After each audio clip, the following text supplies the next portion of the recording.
Shalom, Kesed dan Karis, kasih setia dan anugerah Allah. Ini sekali lagi akan mau saya bahas di sini, Bapak Ibu ya. Ya, Bapak Ibu, saudara-saudara,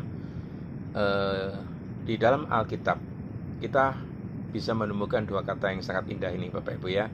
Kesed di dalam Perjanjian Lama ya ini, kasih setia Allah yang tidak pernah berhenti.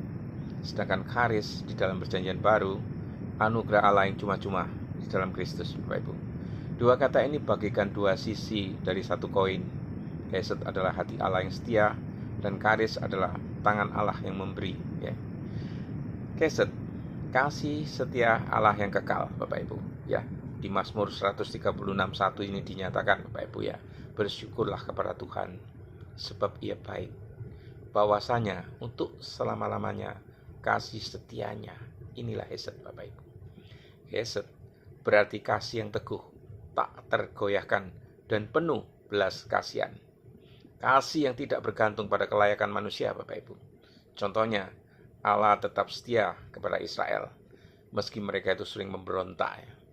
Ini bisa di Bapak Ibu baca ya, kisahnya di kitab Hakim-Hakim, di Hosea dan lainnya, Bapak Ibu. Ya, Hesed itu adalah kasih perjanjian, Bapak Ibu. Allah yang mengikat janji dan tidak pernah melanggarnya. Bagaimana dengan karis?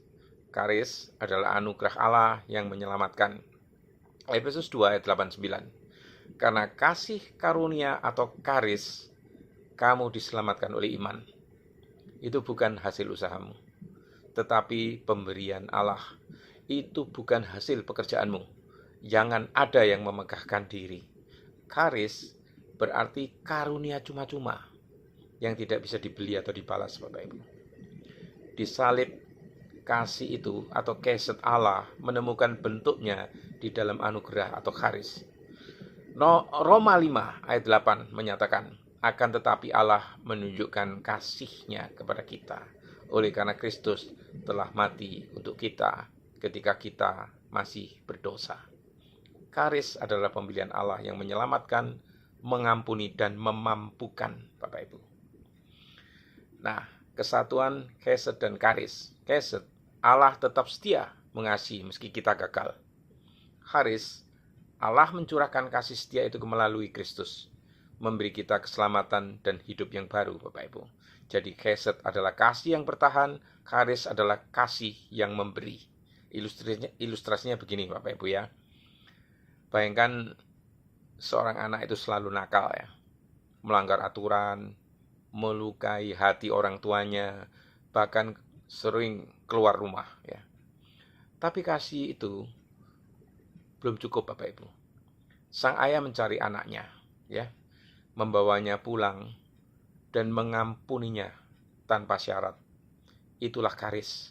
Kasih yang bukan hanya setia, tapi juga memberi pengampunan yang nyata, Bapak Ibu. Begitu pula terhadap kita, Bapak Ibu yang terkasih ya.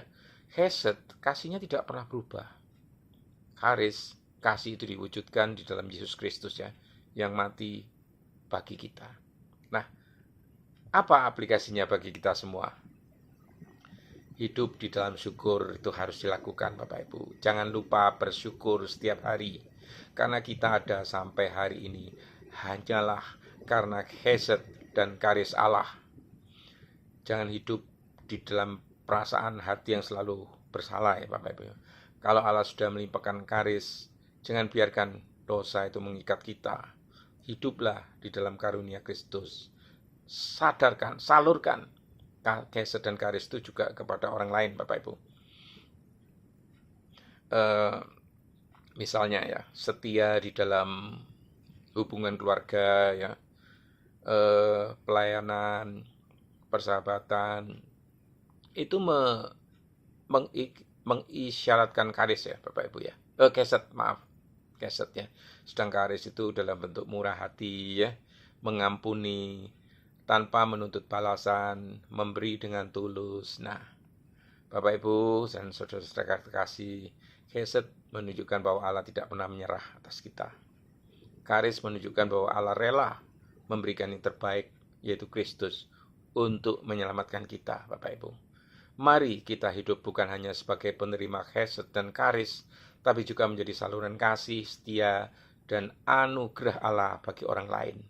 Ratapan 3 ayat 22-23 mengatakan, tak berkesudahan, kasih setia atau hesed Tuhan. Tak habis-habisnya rahmat-Nya, selalu baru tiap pagi, besar kesetiaan-Mu. Tuhan, terima kasih untuk kasih setia-Mu atau hesed yang tidak pernah berhenti, dan untuk anugerah-Mu yaitu karis yang menyelamatkan kami. Tolong kami hidup di dalam syukur, bukan di dalam ketakutan, dan biarlah hidup kami ini menjadi saluran kasih setia dan anugerah bagi orang lain. Di dalam nama Yesus, amin.